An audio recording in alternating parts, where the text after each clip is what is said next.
Okay, hey guys, Cliff Curry, Curry Custom Cutlery. Got a knife in today that was sent to me. It's a Dalstrong, beautiful piece, except for that is pretty ouchy, to say the least. And we're going to go ahead and put it over on the bench, take it down, thin it, and we'll take it from there. I'm just going to walk you through my process.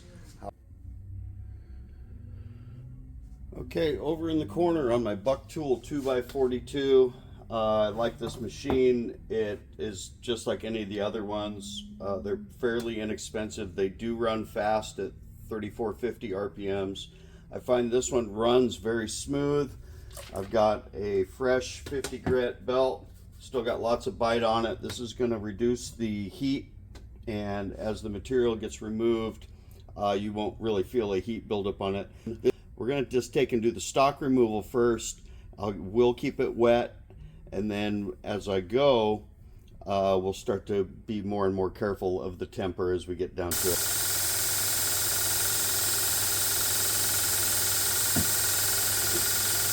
So what I'm going to do is I'm actually going to grind. You don't want to just grind this part out. I'm actually going to try and just grind the entire profile so I can maintain that same edge geometry, or edge profile. Geometry is the side to side.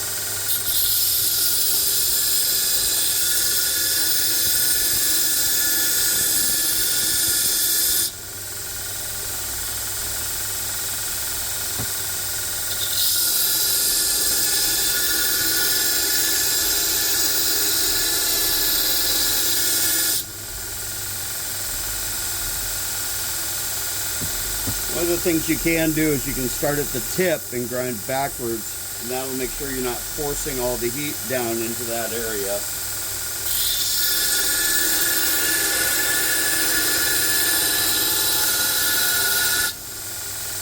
Almost got the chip done.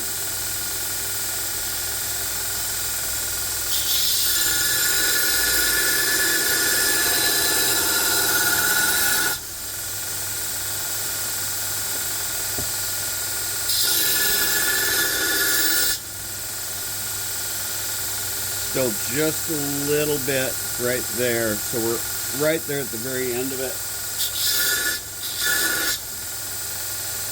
and we're good. So I've maintained the same geometry,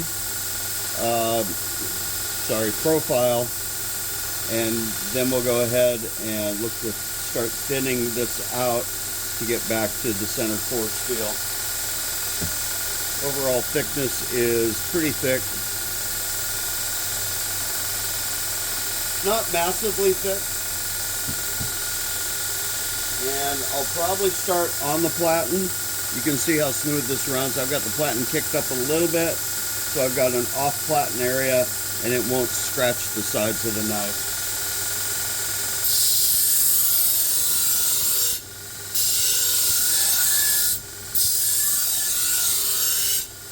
Maybe down and back 2 times, flip it over.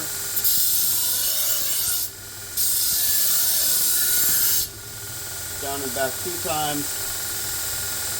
What I will do is I will sharpen each side back and forth to make sure that I keep the center of the edge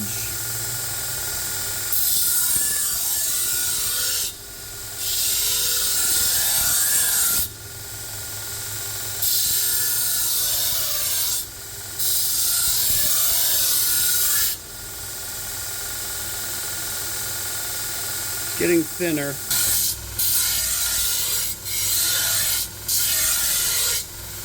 1, 2, 1, 2.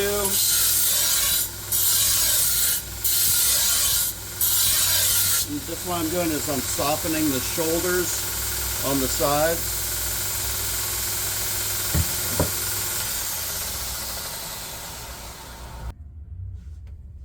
Okay, sorry, I had an interruption. So we're thinning the sides, and I'm just doing 2 light passes per side and being very careful not to scratch up further on the side walls. but we're just trying to bring this whole blend and taper thing together. Honestly, this blade is so thin, we're not going to have to do a full thinning, regrind, acid etch, but I am going to taper it down just a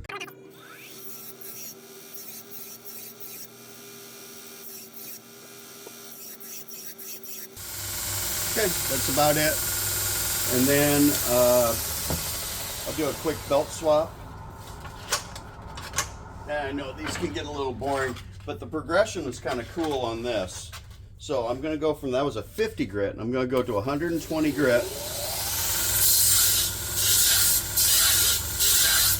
Fighter grit, you got to move faster to avoid having increased friction.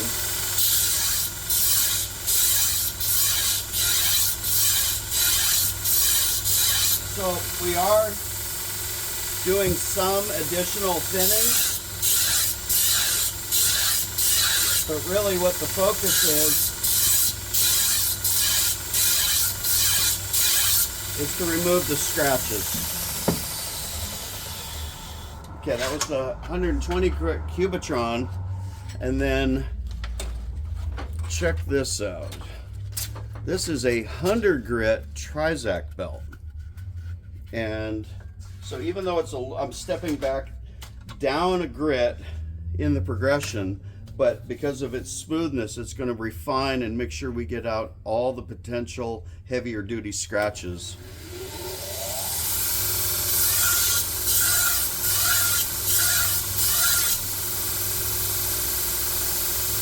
It leaves a beautiful finish. Notice I do just 3 or 4 passes. 1, 2, 3, 4. 1 and 2 and 3 and 4. Wet it.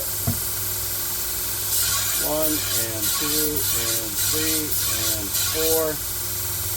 Check it. I like it. At this step, I might hit it on the Scotch-Brite wheel. And the reason why is I just want to see if we got a beautiful satin polish finish. This is 120 grit Scotch-Brite. This will show me if I missed any of the heavier scratches, which I didn't.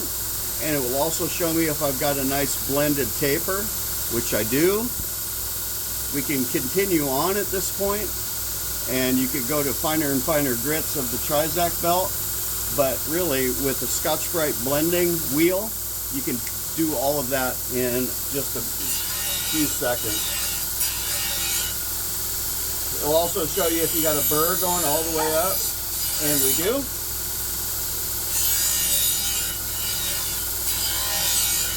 And for this edge, that's where I'm going to stop it right now. Okay, I just flipped you around over to the other side of the bench.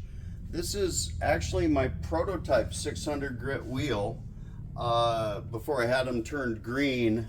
And this just shows you how durable they are because I've used it every day for the last 4 months and it still hasn't wore out.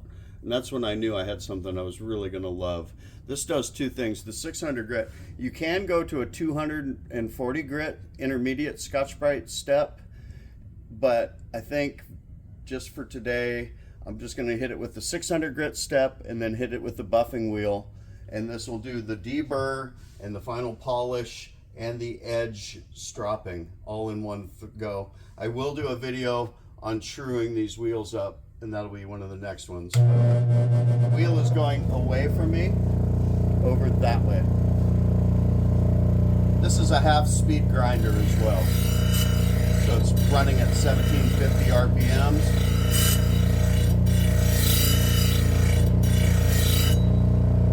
So what we're really doing is we're just buffing and polishing those side walls for looks.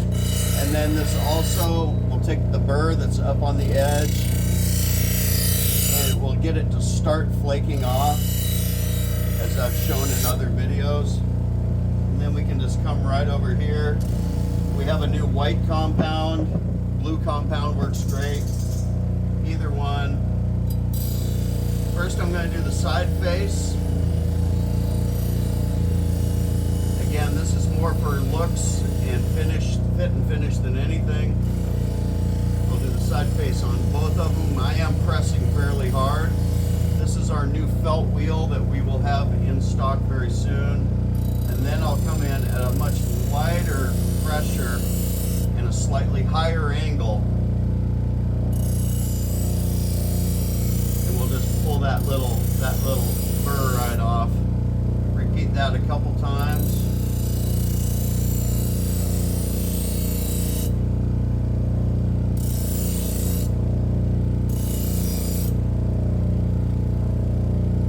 And I think that's going to be good.